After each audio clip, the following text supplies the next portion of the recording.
Продолжается рабочая поездка главы республики в Вилюйскую группу районов. Сегодня он работает в Нюрбинском районе, а с утра посетил заречные наслеги Верхневилюйского. Накануне Айсен Николаев работал в селах Верхневилюйск, Арасу и Харбала, где ознакомился с ходом работ строящихся объектов, а также с развитием местного производства.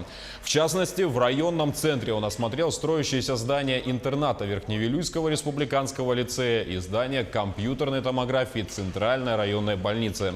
Также он посетил водозабор. Николаев отметил, что обеспечение населения чистой питьевой водой – одна из первоочередных задач. 2 года назад практически заброшенное здание водозабора было передано здесь наследнику Верхневилюйскому. Село Верхневилюйск само восстановило его, администрация.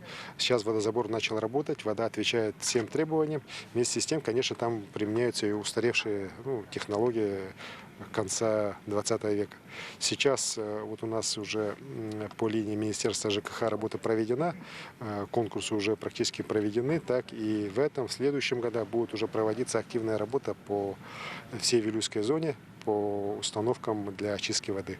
И в том числе и на водозаборе села Верхневилюйск будут проведены работы, и население будет получать очищенную по самым современным стандартам воду. Это тоже очень важный проект, который мы реализуем совместно с компанией «Алроса». Уверен, что он будет реализован на кратчайшие сроки.